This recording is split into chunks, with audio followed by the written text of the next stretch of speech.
Bueno, vamos a empezar.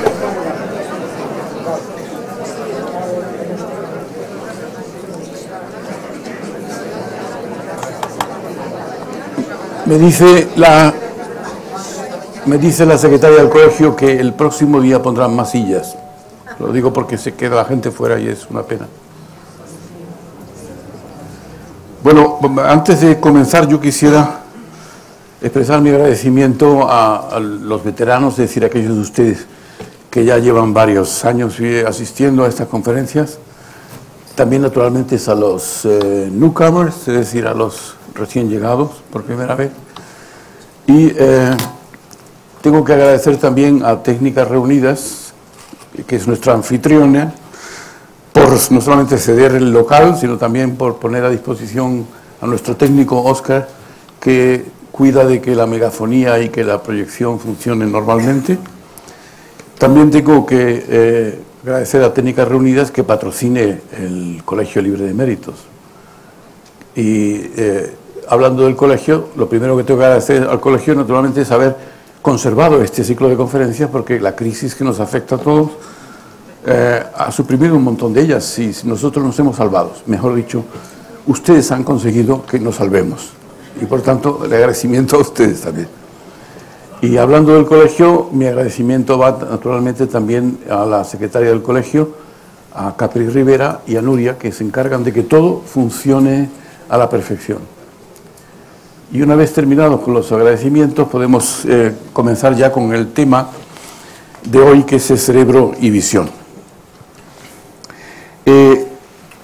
La primera figura que van a ver enseguida es una figura sacada del libro Traité de l'homme, es decir, Tratado del Hombre, de Renato Descartes, el filósofo francés, que concebía,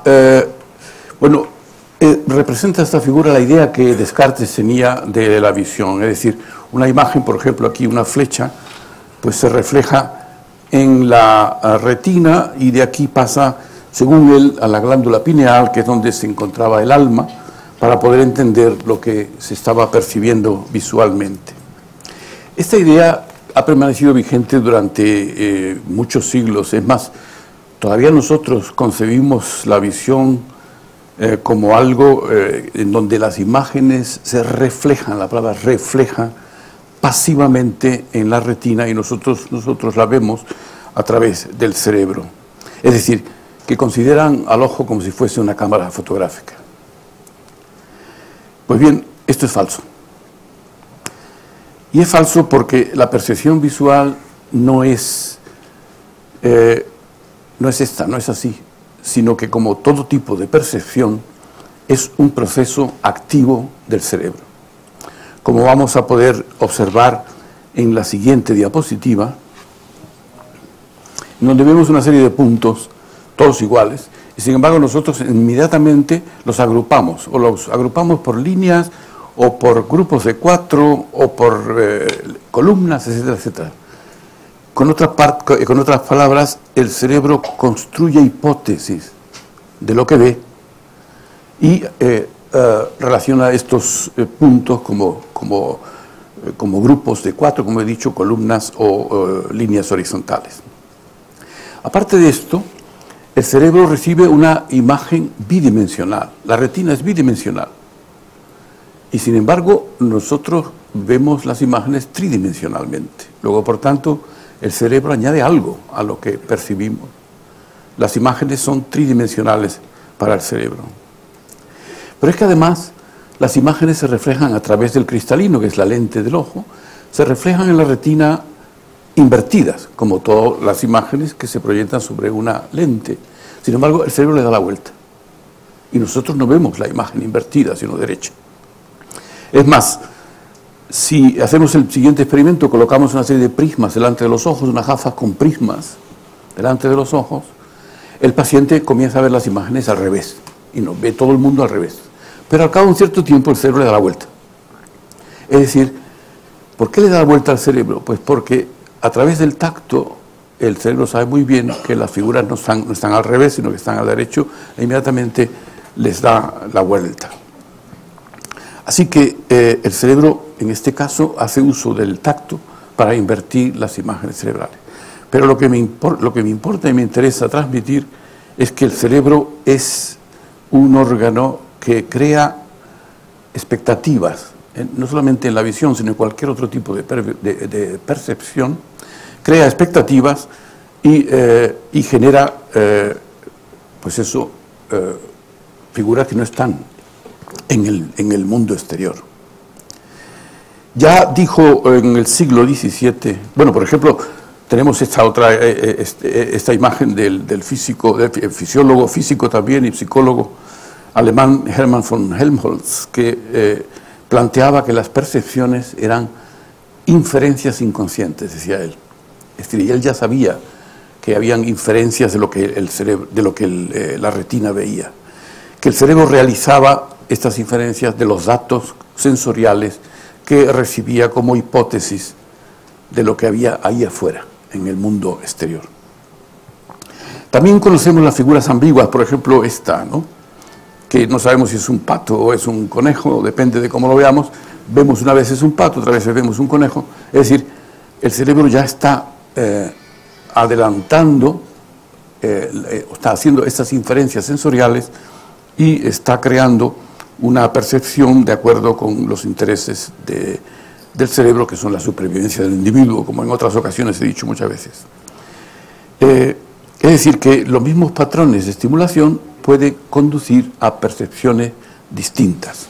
Es lo mismo que esta figura tan conocida, en donde vemos dos caras o un vaso, si lo vemos en blanco o lo vemos en negro, ¿no? Y el cerebro generalmente suele cambiar de una imagen a la otra de acuerdo con las hipótesis que el cerebro genera.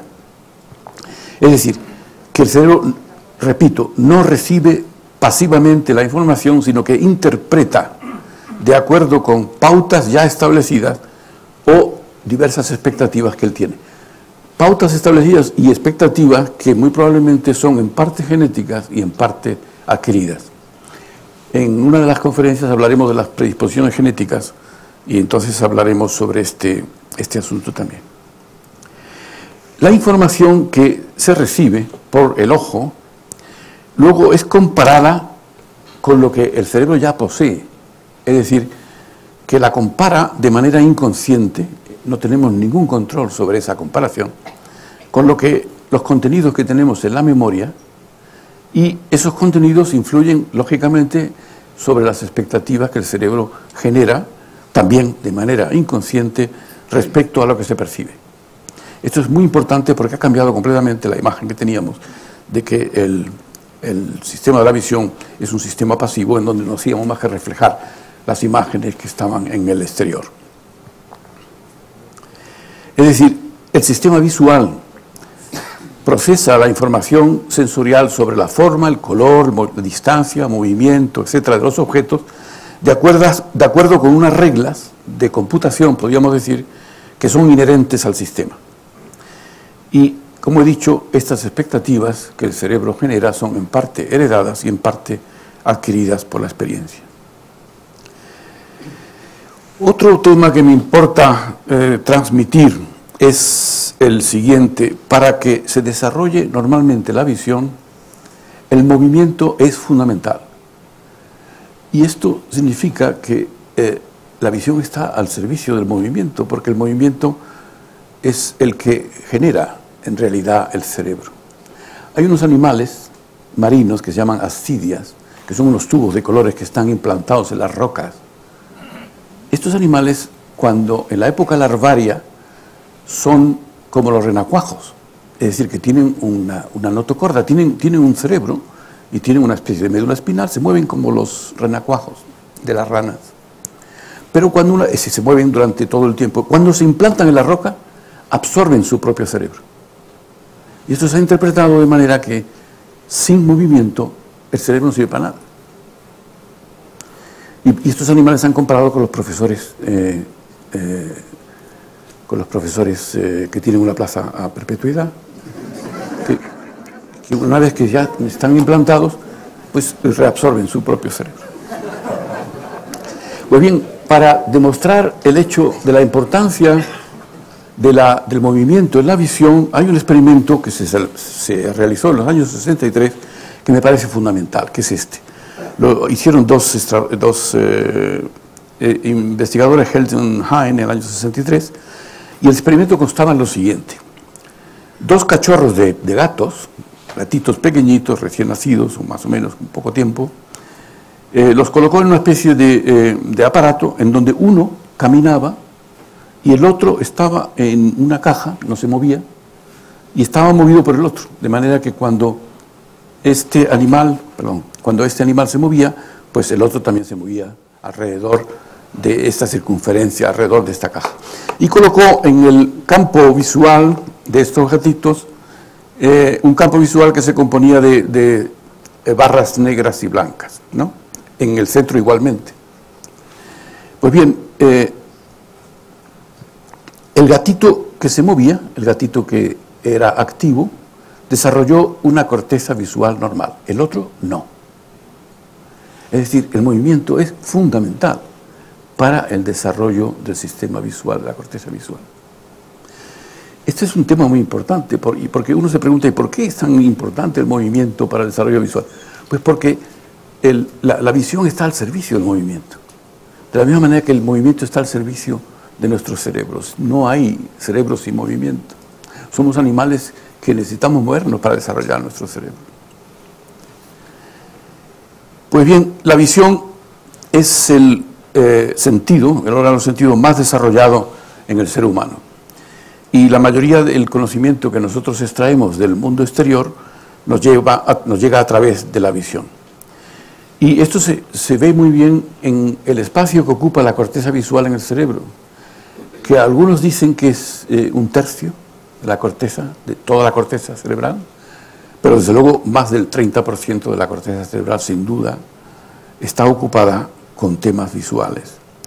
En el macaco, en el mono, se han descrito 32 áreas distintas de procesamiento de la visión, que están ocupadas con la visión. Luego veremos que hay áreas distintas para distintos aspectos de la visión. Y que la corteza cerebral se especialice en este tema, en la visión, eso se vio, es decir, la especialización de las funciones de la corteza se vio por primera vez cuando un anatomista francés, Paul Broca, en el siglo XIX, descubre el área motora del lenguaje, que se llama desde entonces área de Broca, precisamente por eso, en el lóbulo frontal. Y en un paciente que tenía una lesión muy extensa de ese área y que no podía hablar, solamente decía tan, de manera que al paciente se le llamó tan. Bueno, Paul Broca le llamó tan. Las lesiones en esa área producen un síntoma que se conoce como afasia, es decir, incapacidad de hablar. Un término, por cierto, que fue acuñado por Sigmund Freud, el psicólogo vienés. Y luego veremos el resultado de distintas lesiones en distintas áreas corticales que están dedicadas a la visión. Vamos a ver ahora algunos datos sobre la anatomía del ojo, que seguramente conocerán todos ustedes. La retina se encuentra en esta lámina amarilla que se ve aquí, se encuentra en el fondo del ojo y posee unos 125 millones de fotorreceptores. Son dos los fotorreceptores fundamentalmente, luego los veremos. Los conos para la visión diurna durante el día y los bastones para la visión nocturna, también llamada visión escotópica. Lo recordará muy bien porque los ciegos llaman bastón y por tanto los bastones son para la visión en la oscuridad. Hay una zona que no tiene receptores, que es el disco óptico que ven ustedes aquí. ¿Y por qué no tiene receptores? Pues porque por ahí salen las fibras del nervio óptico y entran toda una serie de vasos sanguíneos, venas y arterias, etcétera, que sirven para irrigar la retina y el fondo de ojo. El nervio óptico tiene 100 millones de fibras, nada menos. Y es curioso, llama la atención, que a pesar de que hay un boquete en la retina, que es precisamente ese punto ciego donde no hay receptores, Sin embargo, nosotros en el campo visual no vemos ningún escotoma, no vemos ninguna mancha negra. ¿Por qué no vemos una mancha negra? Pues porque el cerebro recompone la información que falta a partir de los receptores que están en la periferia de ese punto ciego. Por cierto, esa capacidad generadora del cerebro la vimos el año pasado también en otro, y la vamos a ver también cuando hablemos de la lateralización de las funciones cerebrales, pues porque cuando al cerebro le falta información, la genera él. Por ejemplo, si estamos en el desierto, no importa cuál, y no tenemos información sensorial suficiente, el cerebro crea nuevas informaciones y empezamos a alucinar. Porque el cerebro necesita información. Es un órgano que está diseñado, o desarrollado más bien, porque el diseño supone un diseñador, está desarrollado para manejar información. Y si no la tiene, la genera. Pero en este caso está clarísimo, no vemos el escotoma. Es más, si un paciente que ha tenido una lesión en la retina y ve de pronto una mancha negra en el campo visual, que corresponde a esa lesión de la retina, al cabo de ciertos días o semanas, esa mancha desaparece. Es decir, el cerebro genera la información que no le llega a la corteza visual a partir de esa mancha, porque la lesión sigue estando en la retina. Bueno, hay un ejemplo que nosotros hacíamos de pequeño, que es este, que tapamos un ojo, miramos el punto o la cruz, etcétera, y de pronto desaparece el punto azul. ¿Por qué desaparece? Porque cuando nos acercamos a unos 30 centímetros, estamos proyectando el punto azul sobre el punto ciego y el punto desaparece porque no lo ve el cerebro. Ese ejemplo es muy interesante porque si lo hacemos abajo, por ejemplo, aquí fijamos aquí con el ojo derecho, por ejemplo, y nos acercamos 30, de pronto esto se cubre, este hueco que hay aquí en azul, que está en blanco, se cubre de azul. Es decir, el cerebro no solamente recompone la información que falta, sino que genera además la misma textura que debería estar ahí si la lesión no estuviese. Bueno, la retina está formada por diversas capas de células, las vamos a conocer enseguida, y los receptores están en el fondo de la capa. Eso es una chapuza de la naturaleza. ¿Por qué tenemos los receptores en el fondo de la retina y no delante para que llegue la luz enseguida? Tiene que atravesar todas las células, etc. Bueno, la naturaleza está llena de chapuzas, algunos autores le llaman chapucera, y esta es una de ellas, sin duda, porque si fuese al revés sería mucho más fácil que la luz llegase directamente a los receptores. Eso lo vemos aquí, así que la luz entra por la izquierda. Esa es la retina, este es el fondo del ojo, y los receptores están al final, aquí están los receptores. Estos son los bastones, hay un cono solamente representativo, y la luz entra por aquí, por la izquierda, tiene que atravesar todas las células ganglionares, las células amacrinas, horizontales, etcétera, para poder llegar a los receptores. Por eso digo que es una especie de chapuza. Desde el punto de vista evolutivo no se entiende. Hemos dicho que el cerebro, ¿no?, cubre la información, o sea que eso ya está bastante claro. Y lo veremos todavía más claro en la conferencia que viene, creo que es la de lateralización, la semana que viene.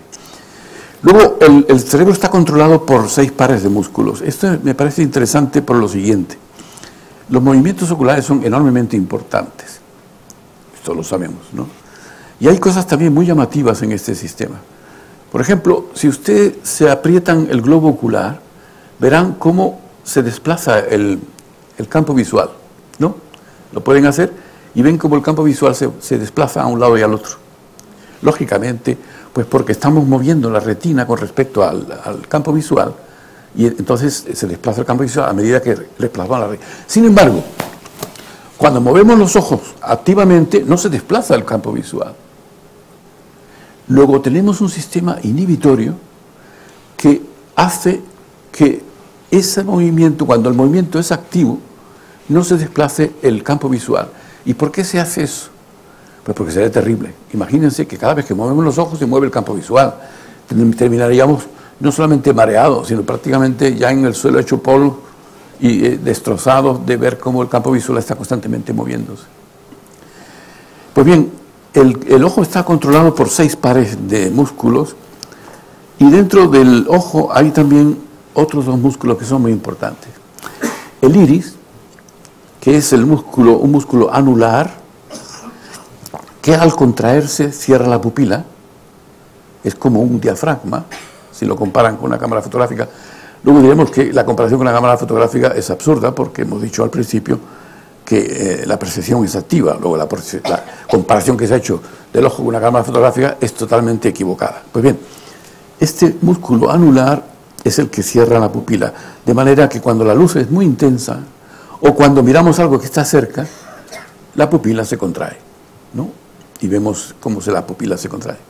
Y el otro músculo es el músculo ciliar, que es muy importante, está aquí arriba, como ven, es muy importante porque a través de una zónula está sosteniendo la lente o cristalino. La lente es elástica, de manera que si se contrae el músculo como es circular, la lente se abomba y de esa manera podemos reflejar la imagen mucho más cerca, es decir, podemos ver los objetos que están cerca. Si el músculo se relaja, la lente se estira, consecuencia, podemos ver a distancia. Por tanto, el músculo ciliar es importantísimo para la acomodación. Y además se impide de esta manera, acomodando con la lente, podemos impedir que la imagen se refleje detrás o delante de la retina, como ocurre en anomalías ópticas que enseguida conoceremos. Hay otra cosa que llama mucho la atención. A lo largo, bueno, si me permiten me voy a quitar la chaqueta porque yo tengo mucho calor. A lo largo de la evolución, el ojo se ha inventado, entre comillas, se ha desarrollado más de 8 veces. Probablemente muchas más. Conocemos que se ha desarrollado más de 8 veces. Y los sistemas que se han desarrollado no son iguales. Por ejemplo, hay reptiles y peces que utilizan el sistema de la cámara fotográfica. Es decir, que el cristalino se mueve hacia adelante y hacia atrás. El cristalino es inmóvil, no es como el nuestro. Es decir, la lente no se abomba. Entonces hay que mover la lente hacia adelante y hacia atrás para reflejar la imagen en el sitio preciso que nos interesa, como hacemos con la cámara fotográfica. Ese es un sistema, por ejemplo, que tienen los camaleones, para poner un ejemplo. Peces y anfibios tienen. Nosotros tenemos otro sistema, que es el que acabo de describir, es decir, utilizar una lente elástica que al abombarse o al estirarse podemos proyectar la imagen en donde nos interese. Hay 2 tipos de movimientos oculares. Uno es el movimiento que se llama de seguimiento y otro es un movimiento muy rápido que se llama sacadas. Para que entiendan cuáles son estos tipos de movimiento, imagínense que estamos en un tren y que estamos viendo el paisaje. Y estamos además fijándonos o en un árbol o en un poste telegráfico y tenemos un movimiento de seguimiento y de pronto, ¡bum!, el ojo vuelve otra vez al principio. El movimiento de seguimiento es lento, el movimiento sacádico, la sacada, es un movimiento rápido. Y hay otro movimiento muy importante en el ojo, que es un temblor que se llama temblor fisiológico. El ojo no está quieto. ¿Y por qué no está quieto el ojo? Porque el cerebro no entiende de la quietud. Antes hablábamos del movimiento y del desarrollo del cerebro. En el momento en que las imágenes estuviesen quietas, perfectamente quietas, la acomodación de los receptores resultaría en que no veríamos absolutamente nada. Si paralizamos el ojo con algún anestésico y dejamos al paciente que fije una imagen, al cabo de un rato el paciente no ve nada. No ve nada. Por eso el ojo tiene un temblor fisiológico que está constantemente moviéndose para impedir la acomodación de los receptores. Y la ceguera, como he dicho, cuando el ojo está completamente quieto. Luego también saben que cuando el ojo es demasiado corto, la imagen se puede reflejar detrás del ojo, porque el ojo es corto y no hay manera con la acomodación del cristalino a que se refleje la imagen donde debe aquí. Por tanto, esto hay que corregirlo y se corrige con una lente bicóncava. Es la hipermetropía o vista cansada que conocemos, que utiliza lentes biconvexas, para que la imagen se refleje donde debe en la retina, porque si no se ve borroso, porque el ojo es demasiado corto. Lo contrario es que el ojo es demasiado largo, es demasiado largo, y la imagen se refleja por delante de la retina, con lo cual también se ve la imagen borrosa. ¿Y qué hacemos entonces? Pues tenemos que utilizar unas lentes bicóncavas, como tenemos todos los que somos miopes, y para que la imagen se refleje exactamente en donde debe, en la retina, y se vea con nitidez. Cuando el cristalino, que es, como hemos dicho, la lente que se abomba y se estira y permite la acomodación para ver lejos y cerca en condiciones normales, cuando el cristalino se enturbia con la vejez, entonces aparece lo que llamamos catarata y se produce por una acumulación de células muertas en el cristalino que lo hace parcial o totalmente opaco, en cuyo caso hay que ir al médico y operarse de cataratas. ¿Y qué es lo que hace el médico? Pues destruye el cristalino porque no sirve para nada, bueno, sirve para poco, lo destruye con ultrasonido y lo sustituye con una lente intraocular, como ven aquí, es decir, succiona el cristalino, aquí ven el cristalino como está succionándose y coloca una lente en su lugar. Evidentemente esta lente no puede acomodar porque la lente es fija y no es elástica, y para eso pues necesitamos, si coloca una lente para ver de lejos, que es lo más común, para ver de cerca necesitamos gafas, ¿no? Y por tanto las personas que se operan de catarata necesitan luego unas lentes para ver de cerca. Hemos dicho antes que en la retina tenemos 125, 126 millones de receptores. También se llaman fotorreceptores, de los cuales 120 son bastones, es decir, la inmensa mayoría son bastones para la visión escotópica o nocturna, y 6 millones son conos. Y dentro de la retina hay una región especializada que nos permite ver con absoluta nitidez, eso estoy fatal, y se llama fóvea central, que es esta región que ven ustedes aquí. La hemos visto antes, vamos a ir un poco para atrás para que vean en otra imagen. Aquí está localizada la fóvea central, prácticamente en el centro de la retina, mientras que un poco lateralizada está el punto ciego, por donde sale el nervio óptico, se recuerdan, y entran los vasos sanguíneos. Y esta región está especializada porque tiene muchísimos conos para la visión diurna. Es más, en esa región que se llama fóvea central, solo hay conos, mientras que los bastones están en la periferia de la retina. Eso vamos a ver en otra diapositiva,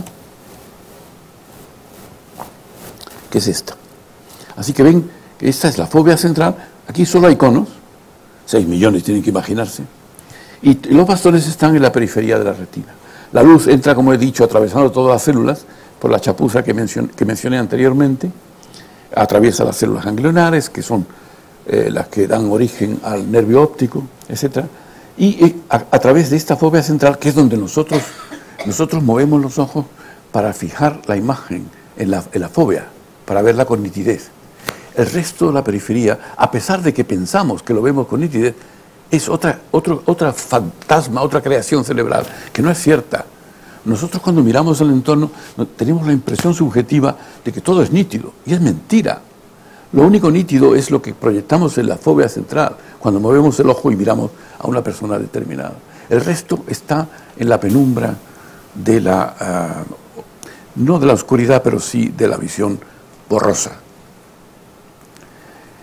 Pues bien, esos receptores son los que nos permiten ver. Y están especializados, los conos, por ejemplo, tienen una sensibilidad menor a la luz.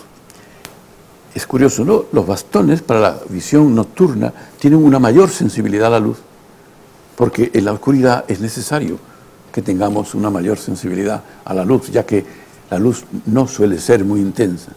Por tanto, los conos tienen una menor sensibilidad a la luz que los bastones, pero son los responsables de la visión de los colores. Y facilitan, como he dicho, una mayor agudeza visual. El ser humano y otros primates, no solamente el ser humano, sino otros primates, tienen una visión tricromática del color. Esto significa que todos los colores se forman a partir de solo 3 tipos de conos. Hay conos especializados para la luz azul, para el verde y para el rojo. Por cierto, estos también se utilizan en los monitores de televisión y de los ordenadores para ver colores. Y hay mamíferos, es interesante, hay mamíferos que son solamente bicromáticos, que no son tricromáticos como nosotros y como otros primates. La absorción máxima de los conos azules es en el espectro de 420 nanómetros. Tienen que tener en cuenta esta imagen, que es muy interesante. De todo el espectro electromagnético nosotros vemos solamente una pequeñísima parte. Por ejemplo, no somos capaces de ver la luz ultravioleta. Sin embargo, hay peces en la profundidad del océano que sí ven la luz ultravioleta, es decir, que tienen receptores para la luz ultravioleta. Y en el otro lado tenemos los rayos infrarrojos, que tampoco somos capaces de percibirlo, pero sí las serpientes, por ejemplo, que de esta manera pueden detectar el calor que desprenden las presas, sus víctimas. Así que, dependiendo del animal que sea, han desarrollado una capacidad para poder percibir una parte pequeña del espectro, en relación con la inmensa cantidad de ondas electromagnéticas que existen en el universo. Así que los conos especializados en el color azul están en el rango de los 420 nanómetros, los verdes en el 530 nanómetros y los rojos en el 562. Es decir, están especializados. Esta es la máxima sensibilidad del cono azul, el otro del verde y luego el rojo. Distintas longitudes de onda del espectro. Si volvemos a la retina, nos encontramos que los 6.000 o 4.000 conos que hay en la fóvea central, esta parte central que hemos dicho, envían su información a las células ganglionares. Y la relación entre cono y célula ganglionar, que es la que luego da salida al nervio óptico a través de los subaxones, es de 1 a 1, es decir, es extraordinariamente buena. 1 a 1, es decir, un cono está relacionado con una sola célula ganglionar. ¿Y cuál es la relación normal del resto, que no es fobia? Pues 105 a 1. Es decir, 105 fotorreceptores convergen su información sobre una sola célula ganglionar. ¿Entienden ahora por qué la visión en la fobia es una visión de una nitidez extraordinaria? Los receptores, los fotorreceptores, reaccionan a la luz gracias a una serie de pigmentos, unos pigmentos visuales que contienen. Los bastones, por ejemplo, contienen la rodopsina, que es una proteína con una mayor sensibilidad a longitudes de onda que están cercanas a los 500 nanómetros, es decir, la luz verde azulada, más o menos, que es justo la luz que percibimos en la oscuridad, más o menos. Es la razón por la cual los objetos verdes en la oscuridad se ven mucho mejor, ¿no?, que los rojos. Los conos tienen 3 tipos de proteínas que se llaman opsinas. Eritropsina para longitudes de onda largas, luz roja, cloropsina para longitudes de onda media, la luz verde, y cianoopsina para longitudes de onda cortas, es decir, la luz azul.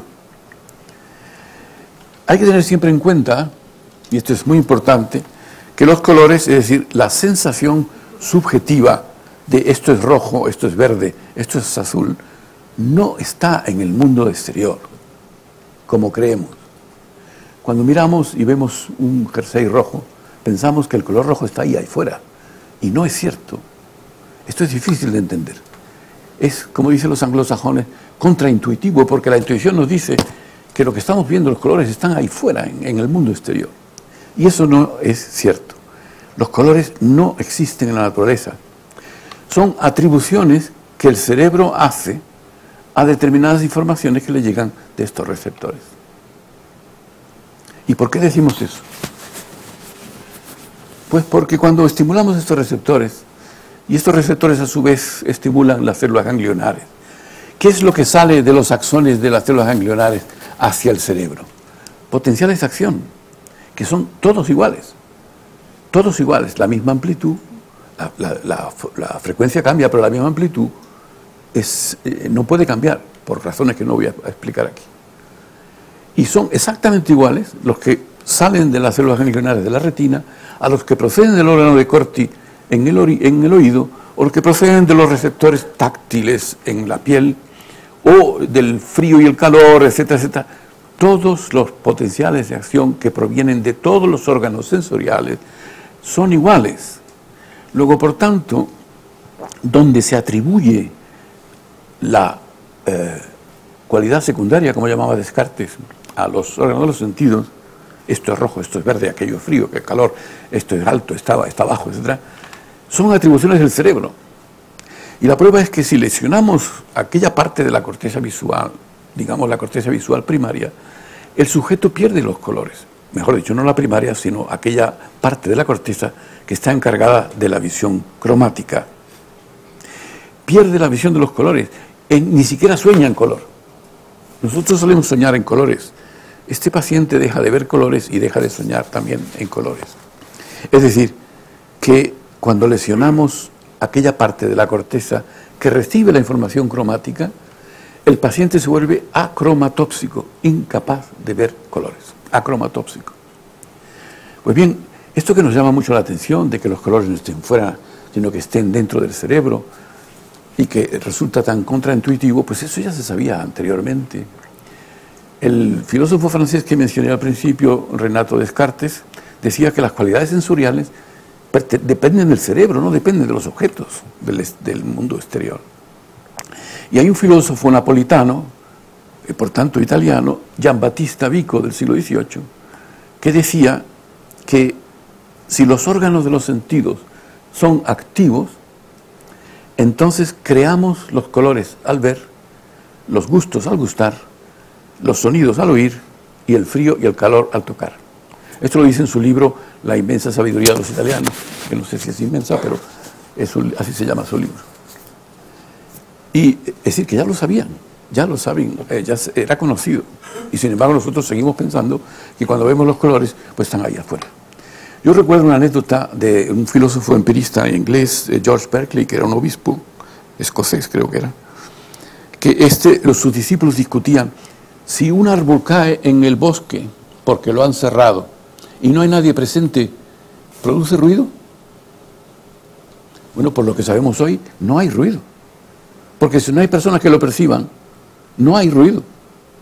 El ruido, de la misma manera que los colores, es una atribución del cerebro. Si no hay cerebros presentes, tampoco hay ruido cuando cae ese árbol.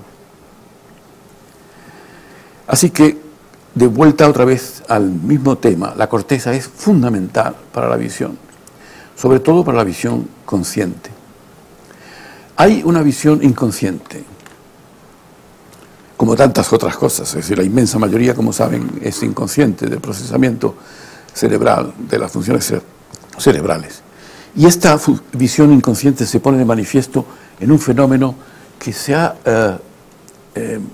descrito no hace tanto tiempo, que se llama visión ciega. Esto de visión ciega parece un oxímoron, es decir, como decían los latinos, una contradictio in terminis, ¿no? Visión ciega. Pues bien, consiste en lo siguiente: cuando pacientes tienen una lesión en la corteza visual primaria y se le presenta un estímulo visual, dice que no lo ven. Sin embargo, si lo sometemos a determinados test para que averigüen, adivinen los objetos que se le han presentado, en el 90% aciertan. Y a esto por eso se le ha llamado visión ciega. Los pacientes ven, pero no ven conscientemente. ¿Y esto cómo se explica? Bueno, no es ningún misterio, sino que de la retina parten fibras no solamente hacia los ganglios, hacia del tálamo, como veremos, el cuerpo geniculado lateral, etcétera, la corteza, sino que también hay fibras al colículo superior, que está en el cerebro medio o mesencéfalo, y que es el órgano superior de la visión en reptiles. Por ejemplo, en la rana, el colículo superior, que es a donde van estas fibras visuales de la retina también, es el órgano motor más importante, no tienen corteza. ¿Y en qué se caracterizan estas células que responden a estímulos visuales en el colículo? Pues a estímulos visuales que se mueven. Si no se mueven, la rana no ve. Bueno, ve. No sé si hay que llamarle ve. La rana no percibe nada. Ustedes están delante de un estanque, por ejemplo, y hay una rana en lo alto de una roca o de una hoja. Si no se mueven, la rana no lo está viendo. En el momento en que se mueven, la salta al agua. La rana solamente percibe los insectos que se están moviendo. Si el insecto está fijo, la rana no ve nada. ¿Por qué? Pues porque el órgano más importante de la visión para ella es el colículo superior, que está especializado precisamente en los estímulos visuales que se mueven en el entorno. Otro ejemplo más de la importancia que la visión, que la motricidad tiene en la visión. Porque originalmente la motricidad estaba al servicio del movimiento, como dijimos al principio. ¿Y eso? Ah, que era un pajarito. Los pajaritos... La rana. Es que hemos hablado de la rana y se han solidarizado con ella a otros animales inferiores. Hemos dicho que de la retina parten los axones de las células ganglionares a través del nervio óptico al quiasma óptico. El quiasma óptico es una estructura que está aquí, por ejemplo, justo, en donde las células, mejor dicho, las fibras, se separan. Bueno, y se cruzan también. Hay una parte que se cruza al otro lado y otra parte que permanece en la misma dirección. Eso lo veremos perfectamente. Bueno, es un sistema magnífico que nos ha permitido estudiar la lateralización de las funciones, porque podemos ahora proyectar cosas en el exterior y enviarlas solamente a un hemisferio, como veremos en la conferencia correspondiente. Pues bien, repito, las fibras del nervio óptico se cruzan, algunas, otras no, en el quiasma óptico, que está justo debajo del hipotálamo, y de ahí pasan a un centro en el tálamo que se llama cuerpo geniculado lateral. Del tálamo hay una proyección que va directamente a la corteza visual, que se encuentra en el lóbulo occipital del cerebro. La corteza visual primaria, Y de ahí parte la información a otras áreas asociativas que se llaman, o secundarias si quieren, que están clasificadas de V1, que es la corteza primaria, visual 1, V1, hasta V5, que es la visión de los colores, que está prácticamente ya casi en el lóbulo temporal. El cuerpo geniculado lateral del tálamo, aquí ven, por ejemplo, cómo la corteza, eso es un trozo de la corteza occipital que está extraído así prácticamente de manera artificial para ver dónde está, esta sería el área visual primaria, y luego se pasa a la V2, V3, V4, V5, etc. V5 ya se encuentra en el lóbulo temporal y V4 está en relación con el movimiento, para la percepción del movimiento, como seguida. Pues bien, el cuerpo geniculado lateral, LGN por eso, es un núcleo del tálamo y que está estructurado en 6 capas, como ven aquí. Las fibras que llegan del ojo ipsilateral terminan en las capas 5, 3 y 2. Esta es una historia que no tiene mucha importancia, desde luego, para personas que no están especializadas, pero que les da una idea de la organización del sistema visual. Es decir, las capas 5, 3 y 2, ahora veremos cuáles son, mientras que las que llegan del ojo del otro lado terminan en las capas 6, 4 y 1. Eso significa que las capas de un ojo y del otro están entrelazadas en este núcleo del tálamo. Y las cuatro capas superiores, 6, 5, 4 y 3, se encargan, tienen células con el cuerpo celular o soma muy pequeño, y por tanto se llaman capas P de parvo celular, es decir, que las células son muy pequeñas. Mientras que las otras dos, la 1 y la 2, tienen células más grandes y se llaman las capas magnocelulares, porque las células, los núcleos son muy grandes. Pues bien, las 4 capas superiores, 6, 5, 4 y 3, están en relación con la visión cromática. Fíjese en la importancia que tiene la visión cromática a nivel del tálamo. Desde aquí, como hemos dicho, las fibras de estas células van a la corteza visual primaria en el lóbulo occipital, a la que se llama V1, como hemos dicho. Y, como hemos dicho también, de aquí parten fibras que van al colículo, y por eso la visión ciega de la que hablábamos anteriormente. Cuando lesionamos el área visual primaria V1, se produce una ceguera total, incluido naturalmente, como dije antes, la ceguera para los colores o acromatopsia. Y la acromatopsia se produce también cuando se lesiona la V4, que está especializada precisamente en la visión de los colores. Naturalmente, la primera lesión no solamente es de V1, sino prácticamente de toda la corteza visual. Otro tema interesante es la distribución de la percepción visual que hemos relatado. De esa corteza visual primaria en el lóbulo occipital parten 2 vías. Una vía que va hacia el lóbulo parietal. El lóbulo parietal está especializado en las relaciones espaciales y también en la atención.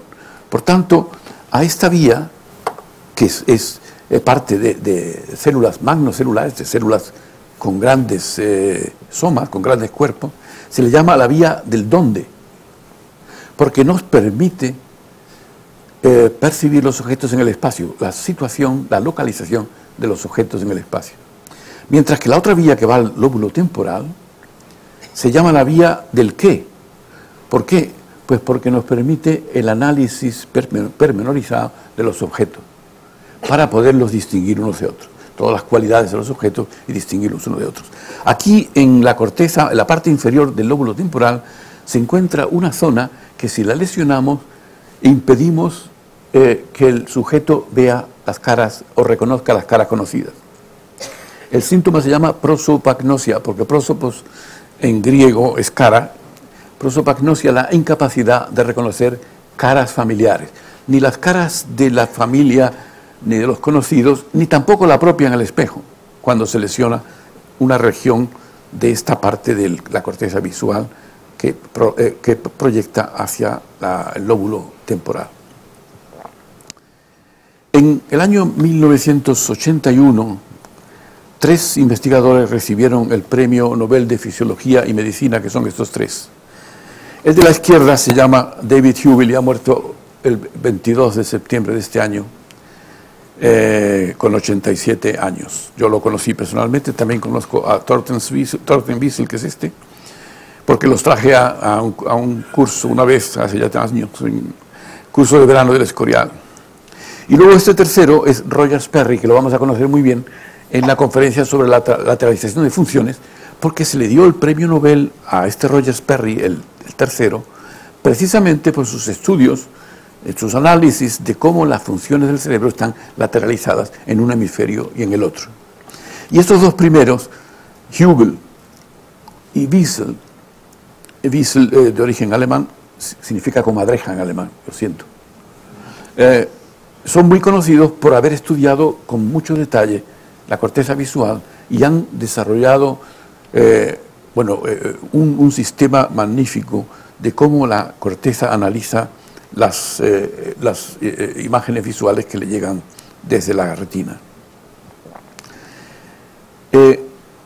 Las células ganglionares, al igual, no sé si le estoy cansando con esto en esos temas, las células ganglionares, así como las células del cuerpo geniculado lateral, tienen un campo receptivo. ¿Qué significa campo receptivo? Pues que si estamos registrando una célula y estamos estudiando en el campo visual desde qué parte podemos estimularla, hay una región en la cual la célula responde. Cuando estimulamos con un haz de luz ese campo receptivo, la célula responde. Y ellos descubrieron que los campos receptivos de las células ganglionares eran concéntricos. Significa que unas células se estimulaban con el centro on y la periferia off. ¿Qué significa? Que cuando ponían el haz de luz aquí en el centro, la célula respondía con impulsos. Cuando estimulaban la periferia, la célula se callaba. Era inhibida. Aquí tienen el ejemplo, son potenciales de acción, y cuando proyectamos la luz sobre el centro, pues hay un aumento de la frecuencia celular.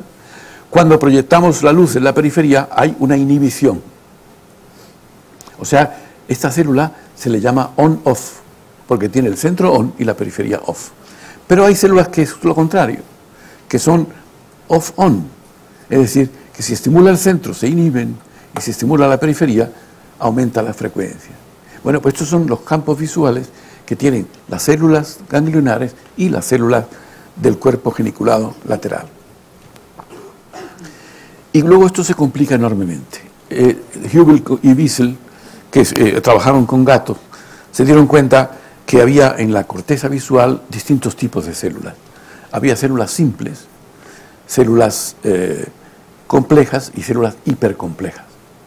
Es decir, células simples pues respondían solamente a un estímulo visual, un punto, por ejemplo. Células complejas necesitaban ya más estímulos más complicados, como por ejemplo aquí están las células simples que responden ya con líneas de luz, y células complejas que responden a ángulos, etc. Bueno, no les quiero cansar porque esto es más complicado de lo que parece. Lo único que quiero es que se queden con la idea de que hay toda una jerarquía en la corteza, en donde las células simples reciben una información muy sencilla y luego esto se va complicando. Las células simples convergen, varias células simples convergen sobre una compleja, varias complejas sobre una hipercompleja, y de esa manera podemos analizar los objetos en la periferia, en el campo visual, prácticamente analizando líneas y contornos, y de esta manera formando las imágenes. Luego, la composición de la imagen en la corteza visual es extraordinariamente compleja, porque lo que transmiten en realidad desde las células ganglionares y desde los ganglios, desde el tálamo del cuerpo geniculado lateral, es una visión muy simple, que luego se hace cada vez más compleja en la corteza visual. No digamos nada cuando pasamos a otras regiones asociativas más complejas, por ejemplo, cuando tenemos que detectar el color o detectamos el movimiento, etc. Hay estructuras, o mejor dicho, partes de la corteza que detectan el movimiento, otras detectan la profundidad, otras detectan la bidimensionalidad, otras detectan el color, como hemos dicho antes, etc.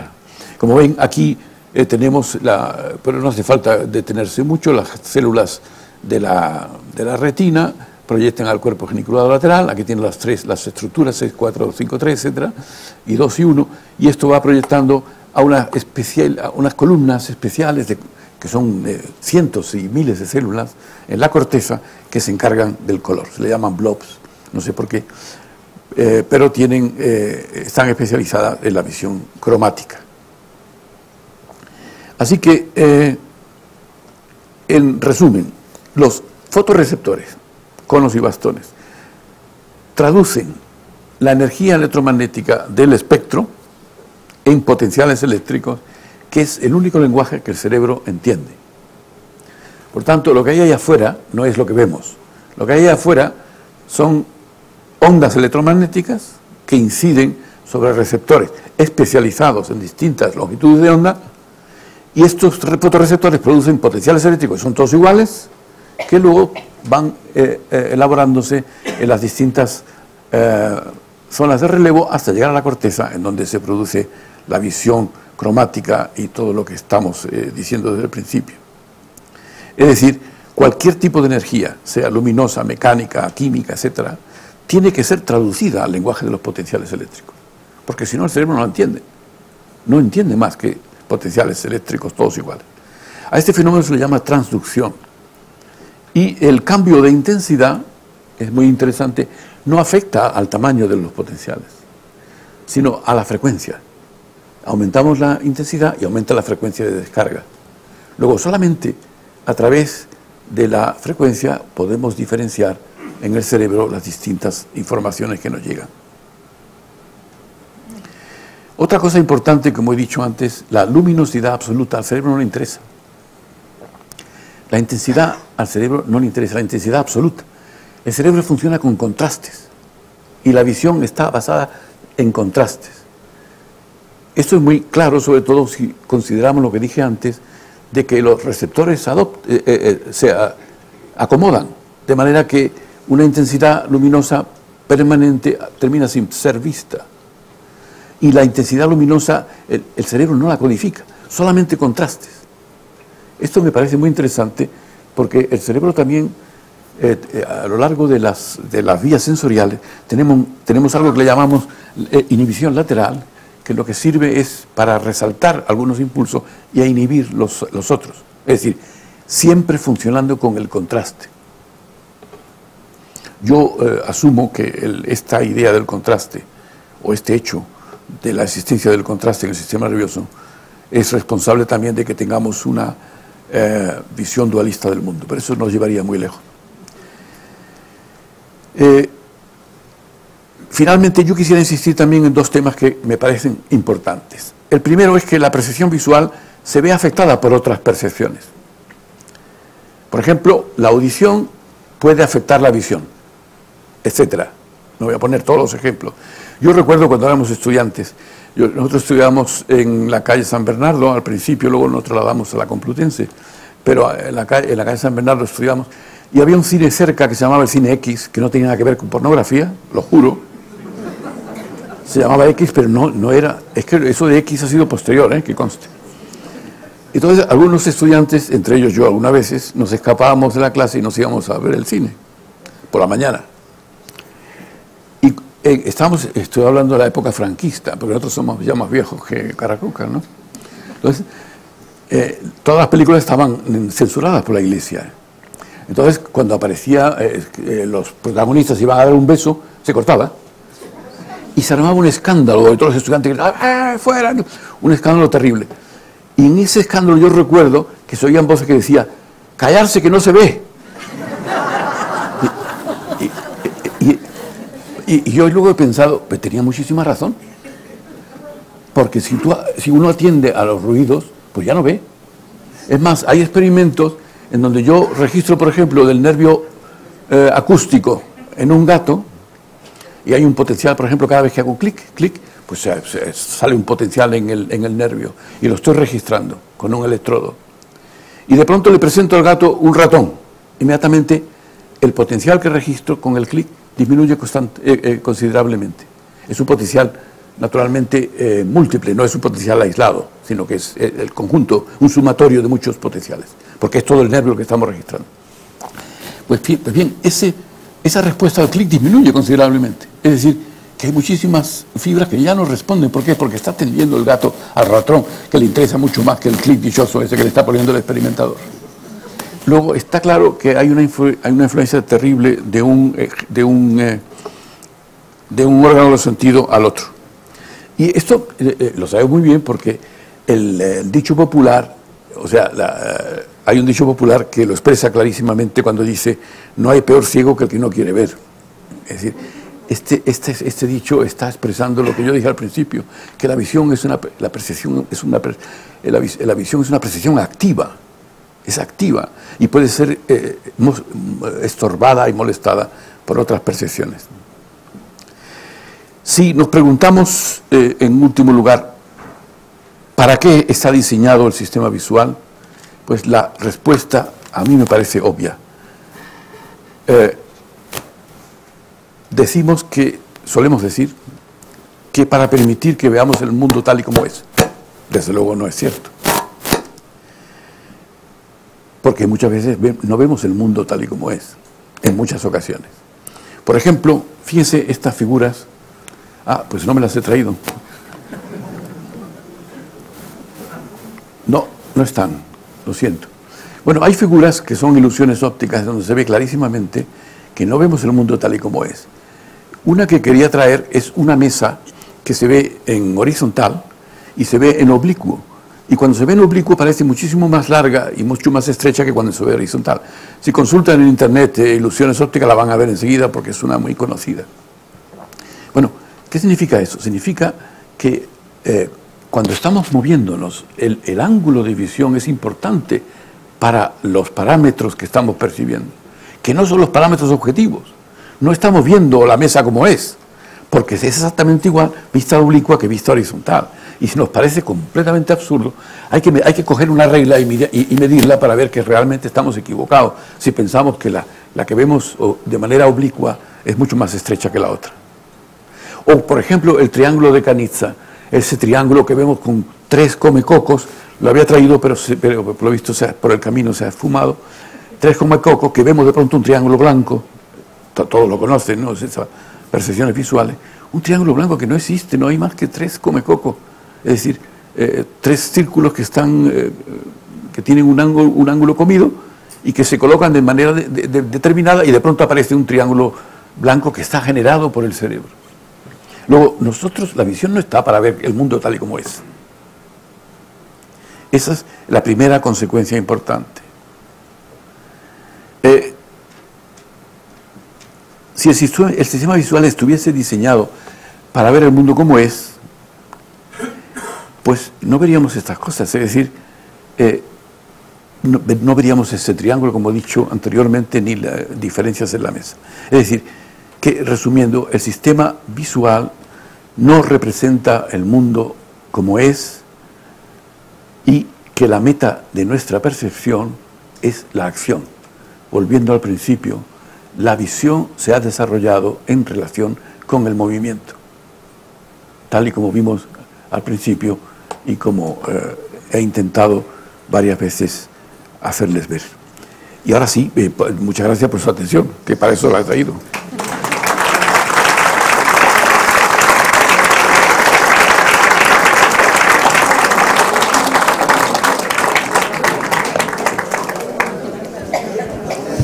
Vamos a... Nuria, si alguien quiere preguntar algo, para eso estamos ahora. Hay varias aquí. Es igual.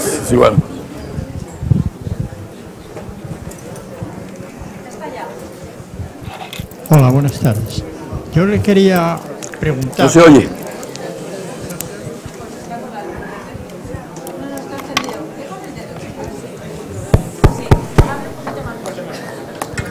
Pues probablemente soy yo la dificultad. Cállense que no se ve. Bueno, yo le quería preguntar... Es que no se oye bien. ¿Está encendido? Sí, encendido está, pero había que decir que lo suban. Pues yo no me puedo arreglar. Ahora sí. Como no me lo meta en la boca... No, mucho cuidado. Bueno, entonces yo le quería preguntar, porque usted quizá lo haya expuesto con mucha claridad, pero yo no lo he percibido así. La percepción de los colores, entiendo yo que es porque el color que nosotros vemos con distinta tonalidad, no tonalidad, sino distinto color, emite una longitud de umbra distinta según los colores que hacen. Y entonces la percepción en los receptores Siga. luego lo transmite a la corteza del cerebro correspondiente y es así como se transforma un color que no existe en una percepción de distinto color, ¿no? Sí.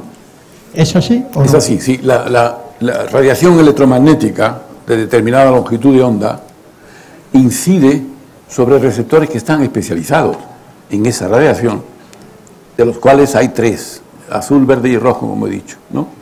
Y esos receptores, otra vez el pajarito, esos receptores traducen esa energía electromagnética, la traducen en potenciales eléctricos, que son todos iguales, y que por tanto, para que a eso se le llame rojo, verde y azul, hace falta que la corteza intervenga. Eso es lo que he dicho. Bueno, lo ha entendido perfectamente. Lo recibo perfectamente. Sí, ¿podría repetir el nombre del renacuajo que se implanta en la roca? Ascidia. Ascidia. Ascidia. Son muy bonitos porque son de muchos colores, son unos tubos. Ascidia. Ascidias. Yo tenía una pregunta, que en el fondo son dos. ¿Qué es para usted la conciencia y papel de la visión en la filogénesis de la conciencia? Vámonos. Es que eso es otra conferencia. Bueno, vamos a ver. Vamos a ver. Ya he dicho que la visión puede ser consciente o inconsciente, ¿no? ¿Qué es la conciencia? No lo sabemos. Eso de entrada. Que está generada por el cerebro, sin duda. Sin duda. Y el ejemplo lo dice, es decir, que nosotros eliminamos la visión, por ejemplo, la visión consciente, destruyendo la corteza visual, y desaparece la visión consciente. Luego, por tanto, es evidente que la conciencia está formada por el cerebro. Ahora, ¿cómo es posible que impulsos eléctricos se transformen en lo que llamamos conciencia, yo, llámale como quiera? Eso es el problema más difícil que tiene afrontada la neurociencia. Daniel Dennett le llama the hard problem, el problema difícil de la neurociencia, y hay algunos que se atreven a decir, yo no comparto eso, de que nunca jamás llegaremos a saberlo, cómo se pasa de lo objetivo a lo subjetivo, que es lo que usted está planteando. Hay otros que dicen que sí, que ese problema de la conciencia se solucionará este siglo, no lo sé. Yo desde luego no soy partidario de decir que nunca lo sabremos, porque la experiencia que tenemos es que a la ciencia y al campo no se le pueden poner puertas, porque cosas que no creíamos jamás que fuésemos a saber hoy, pues hoy las sabemos.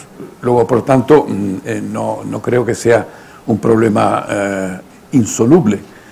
Hoy por hoy es completamente imposible saber cómo es posible que pasemos de la posición de segunda persona, que es la posición objetiva, a tercera persona, que es la posición, tercera persona, la posición objetiva, y la segunda persona, la segunda persona es la posición subjetiva. ¿Cómo pasamos de lo subjetivo al objetivo? ¿Cómo pasamos de los pensamientos de las corrientes cerebrales al pensamiento? No lo sabemos. No lo sabemos. Es un misterio. Pero un misterio que probablemente solucionaremos algún día. ¿Le he contestado? ¿No? ¿Sí? Era una contestación fácil, ¿no lo sabe? Buenas tardes. Muy buenas. En función de cómo me respondas, a lo mejor me cargo 30 años de experiencia, porque en aprendizaje siempre hablábamos de la convergencia sensorial. Cuando mayor número de sentidos concurren, mayor posibilidad de fijación de conocimiento. Bueno, no estoy completamente de acuerdo. Hay un cuento chino, que no son cuentos chinos en el sentido tradicional de la palabra, que dice lo siguiente, que un emperador, no me acuerdo, en el Reino Medio, yo qué sé, qué historias, estaban haciendo el hombre y empezaron a hacerle boquetes, era de arcilla el ser humano, y empezaron a hacerle boquetes que eran los órganos de los sentidos, ¿no? Y cuando llegaron al 5, ¿no? Uno de ellos dijo, ¿por qué no le hacemos otro boquete? Y el otro dijo, hombre, me parecen ya que suficientes. Y dijo el otro, no, vamos a hacer un boquete. Le hizo el sexto y el hombre se murió. ¿Qué significa eso? ¿Cuál es la moraleja de este cuento chino? Pues que realmente si tuviésemos muchas más percepciones, probablemente sería perjudicial para el ser humano. No hay que olvidar que somos el resultado de la evolución y que por tanto hemos evolucionado así por algún motivo. Si hubiera sido necesario tener un sexto sentido, bueno, algunas mujeres creo que tienen sexto sentido, yo nunca... bueno, hombres también, pero se atribuye más bien a las mujeres. Si tuviésemos 6 o 7, pues a lo mejor no seríamos lo que somos. O sea que es una pregunta muy difícil de responder. Lo que sé es que si tenemos 6 es porque a lo largo de millones de años, o 5 sentidos, a lo largo, el tacto quizás, el tacto es el quinto, sí. A lo largo de estos millones de años ha sido necesario desarrollar eso y nada más. Bueno, todavía la pregunta no te la había hecho. Perdón. Era la introducción. Mi pregunta es, cuando convergen más de un sentido, ¿cuál es la prelación? O sea, si tú estás leyendo y comiendo, se pierde atención, o lees menos, concentrándote menos, o disfrutas más de la comida. La atención es enormemente selectiva, enormemente selectiva. La conciencia también. Bueno, la atención dirige la conciencia, ¿no? Hacia un sitio determinado, ¿no? Y es enormemente selectiva, es como, se la compara como un haz láser en medio de la oscuridad más profunda. No puede atender más que a algo muy determinado, muy conciso. Y por tanto, ¿qué es más importante? Eso ya depende del desarrollo del ser humano.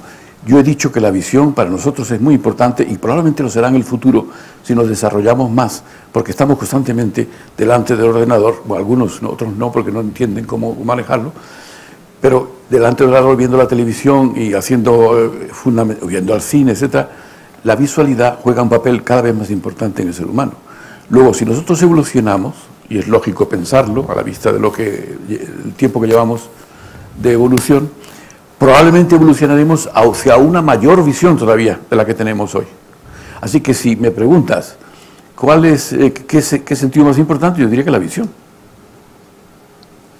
Bueno, creo que los productores de cine están de acuerdo contigo, porque cada día cuidan más el paisaje y menos los contenidos, ¿eh? Sí.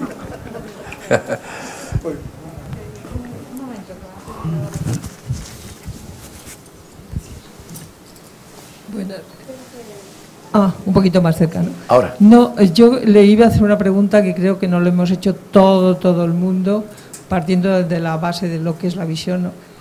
¿Cómo ve la vida un ciego de nacimiento? No, para empezar no la ve, porque es ciego de nacimiento.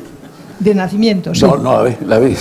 No, por eso, ¿cómo la siente? ¿Cómo puede percibir? Vamos, si tiene usted es una experiencia pregunta con muy alguien? interesante por lo siguiente. Déjeme que le explique un experimento que se ha realizado hace ya tiempo por un fisiólogo que ya murió también, estuvo aquí en Madrid hace ya mucho tiempo, muchos años.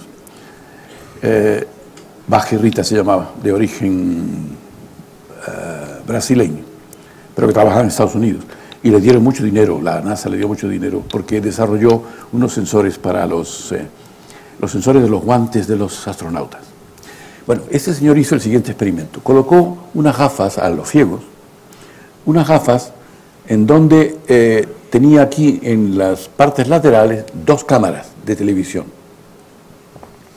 Y entonces, esas cámaras de televisión analizaban el campo visual y lo trasladaban a 400 puntos diferentes.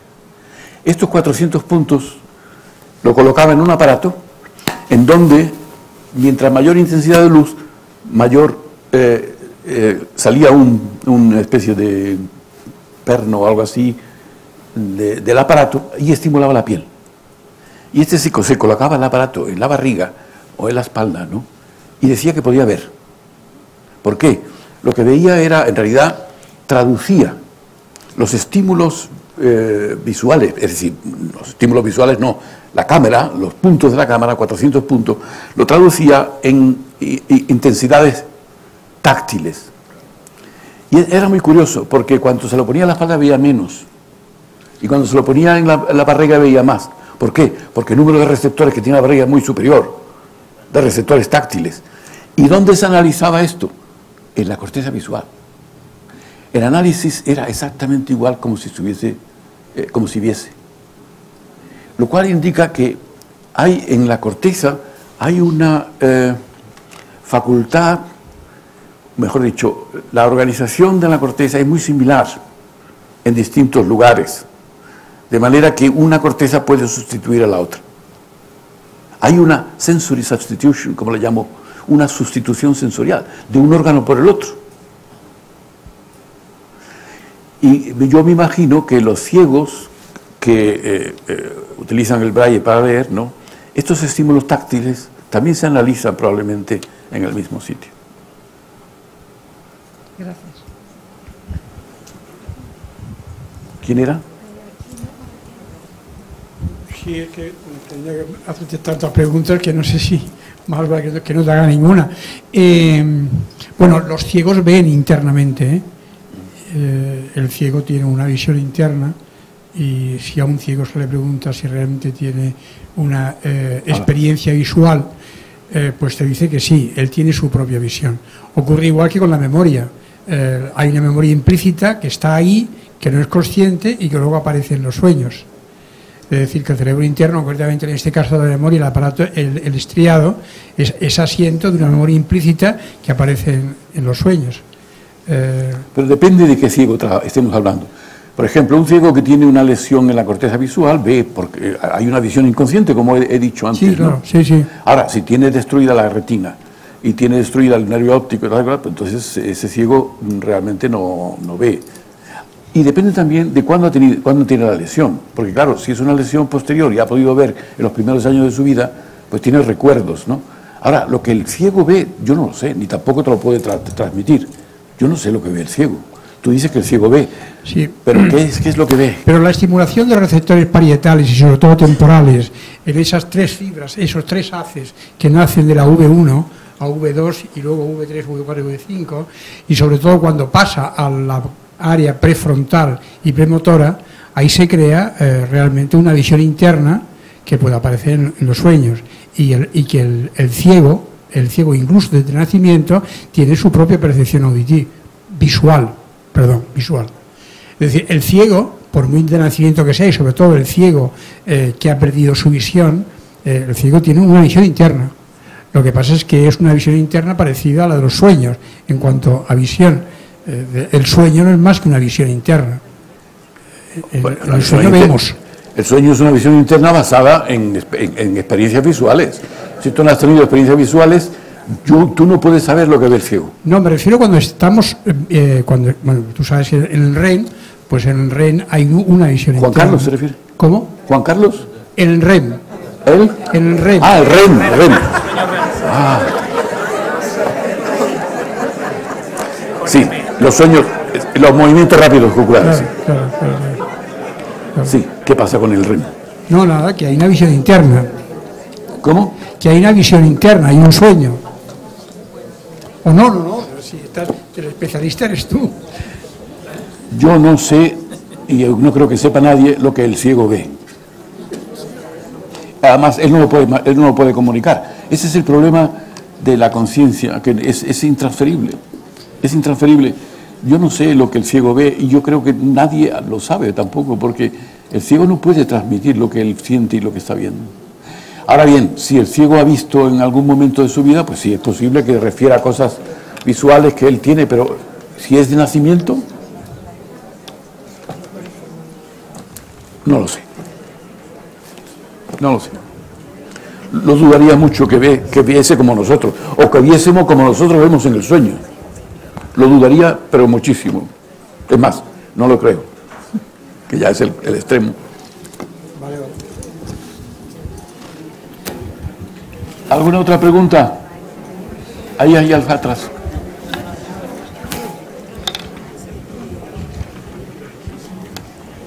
¿Qué es lo que dañó?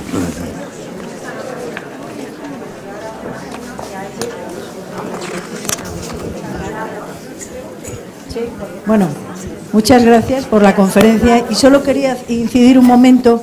¿Me oye? Sí, si habla más alto todavía mejor. Que gracias por la conferencia, que ha sido muy clara, pero quería incidir sobre una cosa. El nervio óptico, yo no sé nada de nervios, tiene como si dijéramos muchos conductores. ¿Muchos qué? Conductores, como si tuvieran muchos cables, uno para cada frecuencia.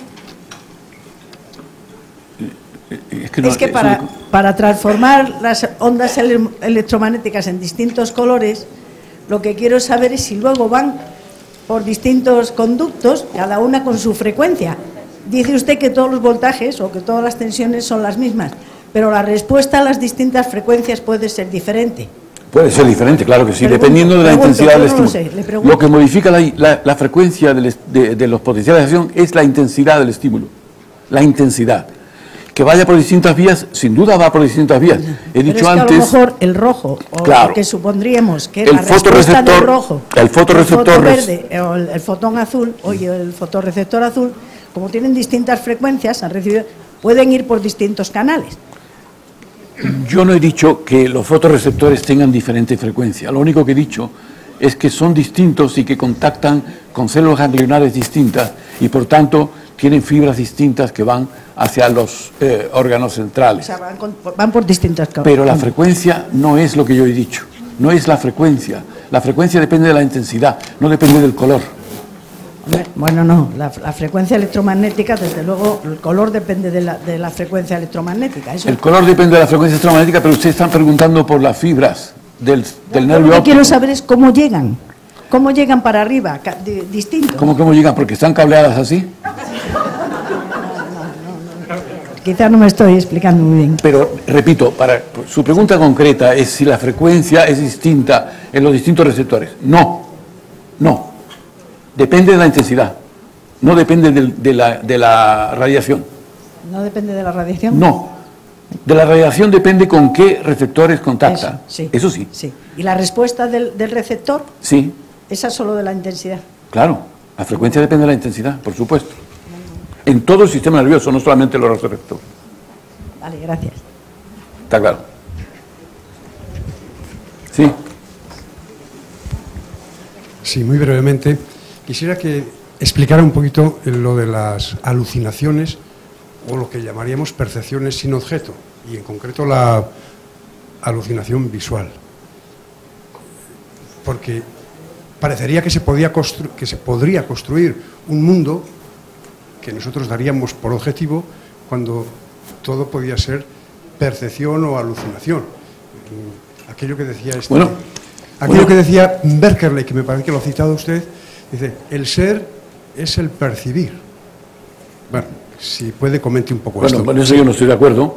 Sí, pero... No estoy de acuerdo porque, aparte de percibir, estamos actuando, el cerebro actúa de manera, como he dicho, activa y, por tanto, proyectando determinadas expectativas sobre estímulos que llegan de fuera.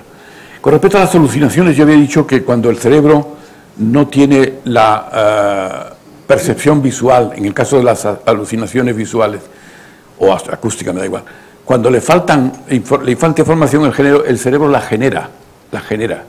Y esto es muy típico, por ejemplo, en anacoretas o personas que se han ido al desierto, en marineros en alta mar, que se tiran durante meses con una visión del horizonte siempre la misma, también sufren alucinaciones.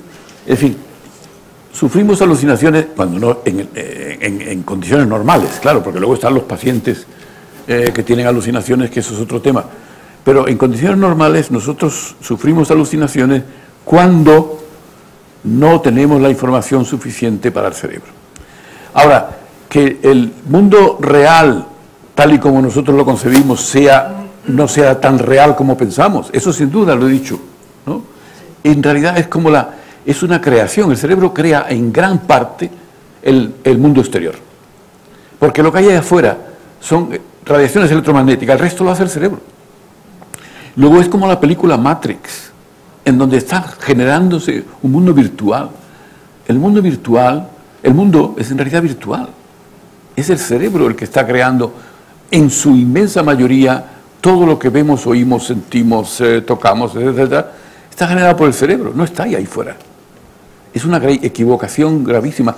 Por eso he empezado con la percepción pasiva en la figura de Descartes en el Tratado del Hombre, en donde, bueno, es que lo hemos aprendido así. El ojo es una cámara fotográfica. ¿De dónde? ¿Quién ha dicho eso? Es mentira.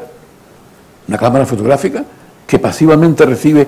La palabra refleja debería de eliminarse de la visión. Refleja la realidad exterior.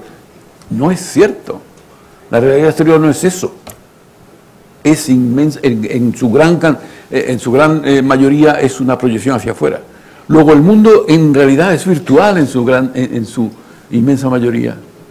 Por eso a lo mejor el mundo virtual que nos están ofreciendo ahora las máquinas no sea nada del otro mundo, sino que estamos ya acostumbrados a la creación del mundo virtual, uno más tampoco importa gran cosa, ¿no? Bueno, prácticamente la está respondiendo. Y la pregunta que yo le iba a hacer, efectivamente, usted ha dicho que la visión depende mucho de lo que ve de la persona en sí. Por supuesto. Pues, entonces, en todos los aspectos de la vida, la creencia que uno tenga de las cosas, por lo que sea, por educación o por herencia, se refleja en lo que percibe de una forma genérica, no solamente en la visión, sino en todo. En todo, por supuesto, por supuesto. Ya he dicho que hay una predisposición genética probablemente para determinadas expectativas, ¿no? Y creencias que el cerebro espera encontrar cuando recibe un estímulo.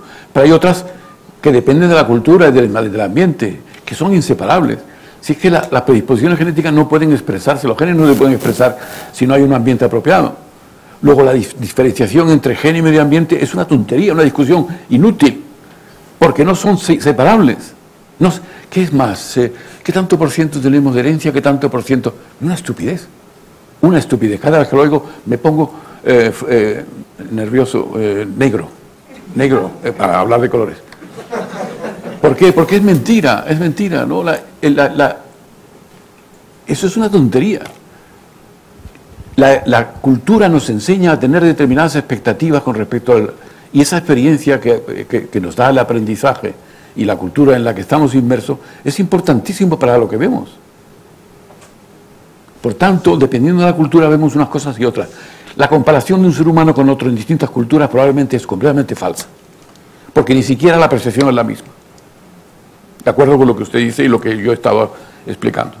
Claro, ese puede ser un problema para no comprender unas personas a otras, que se creen que al tener creencias distintas no comprende a la otra persona. Por supuesto, como he dicho, el dicho popular que refería antes, no hay peor ciego que el que no quiere ver.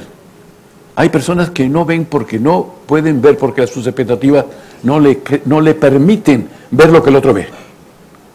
Y ahí también hay problemas. En el matrimonio también, dicho sea de paso, ¿eh?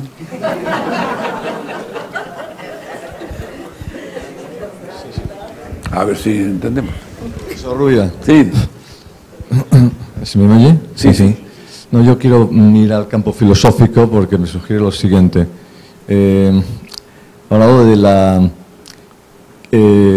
en filosofía, ¿no? Todo el pensamiento filosófico históricamente ha ido avanzando en la relación entre sujeto y objeto, entre subjetividad y objetividad, ¿no?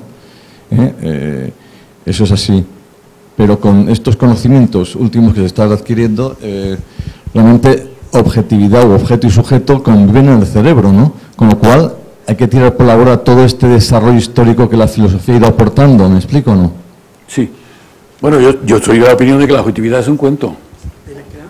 Objetividad. Yo no existe. ¿De acuerdo con lo que he dicho? ¿Dónde está la parte objetiva? Es más, si ni siquiera... Bueno, hay una objetividad, entre comillas, que es aquellas cosas que compartimos con los demás, ¿no? Pero hasta cierto punto, como ha dicho el que ha intervenido anteriormente, hasta cierto punto. Porque muchas veces no nos entendemos. ¿Por qué? Porque percibimos cosas distintas y porque tenemos expectativas y esperanzas distintas cada vez que utilizamos nuestros órganos de los sentidos. Así que objetividad, así como la palabra en mayúscula, es otro cuento. Como realidad en mayúscula, como voluntad en mayúscula. A ver, claro, únicamente de experiencias personales distintas unas de otras según cada persona, ¿no? Sí.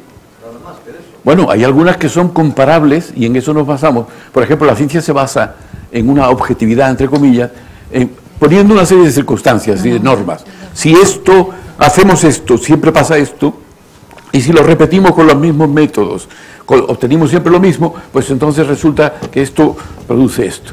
Ahora bien, tiene que ser repetido en otros laboratorios, porque si no es repetido en otros laboratorios, tampoco lo acepta la ciencia como objetivo, entre comillas.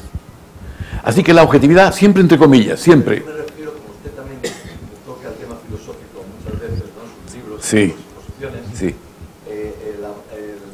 La indicación filosófica que hay en todo este discurso científico, ¿se desvanece por completo o no?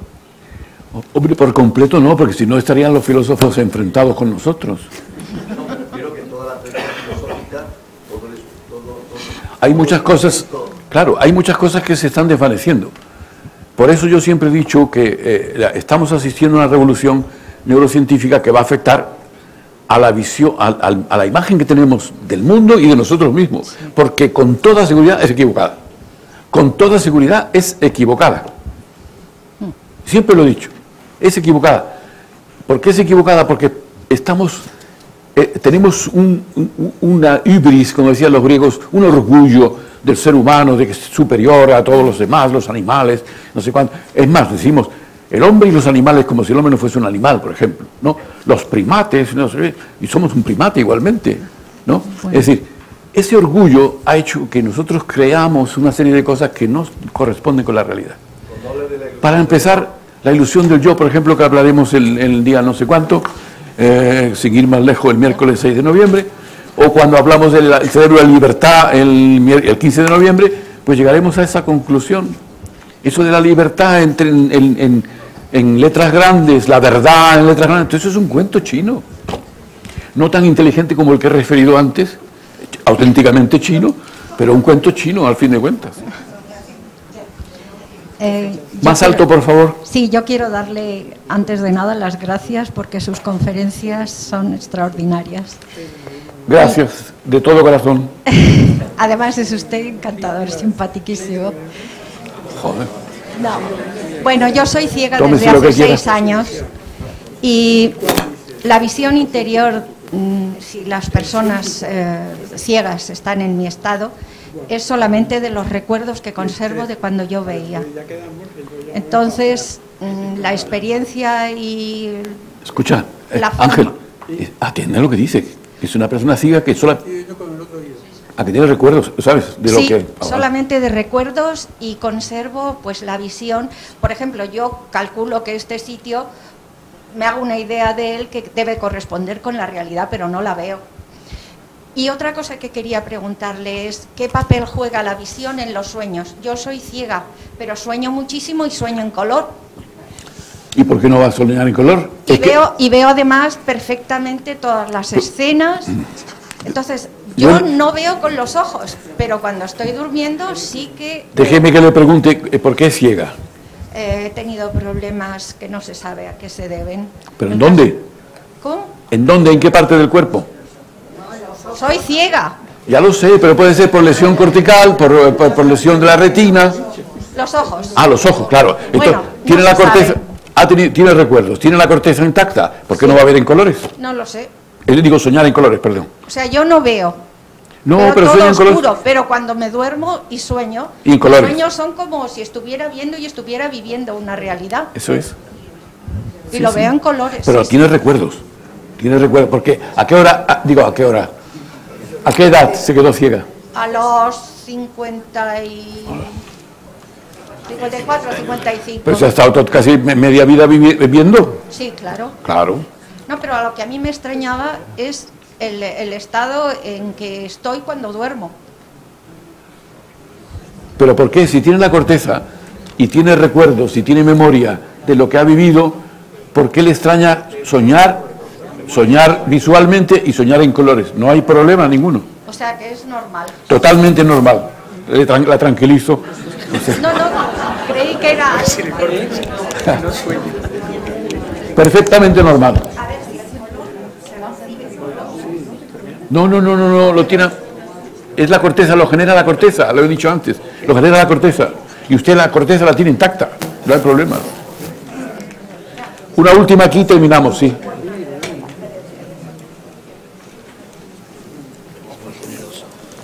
Hombre, es que si no...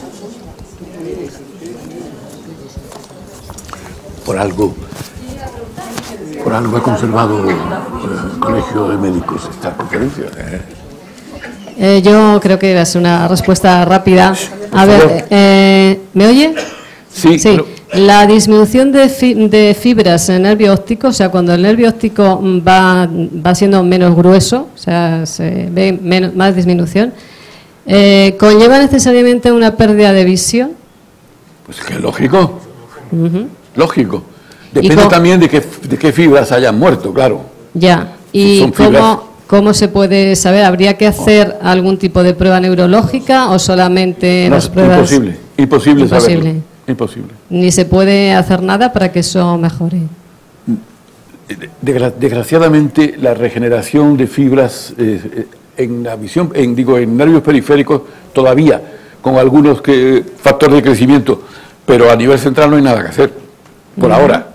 O sea, solamente se puede ir controlando cómo va eso y nada más. ¿Y cómo se sabe que ha perdido fibras del nervio óptico?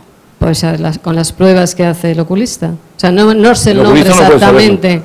El oculista no puede saberlo. ¿No? Mirando el fondo de ojo no puede saberlo. No, con otra serie de pruebas que si yo no sé los nombres, una tomografía, no sé exactamente, salen como colores y tal. Ya. No sé, pero de todas maneras depende de qué fibras haya perdido. Ya. De acuerdo con lo que he dicho. Si son fibras que de los bastones, pues en la oscuridad verá peor. Pero si los conos los conserva, pues verás igualmente de bien, nítidamente durante el día. ¿Comprende? Depende de qué fibras. Pero vamos, que no hay nada que hacer, que ahí solamente es lo que... Yo creo que no haya nada que hacer, no. Vale, gracias. Muy bien, pues muchas gracias a todos.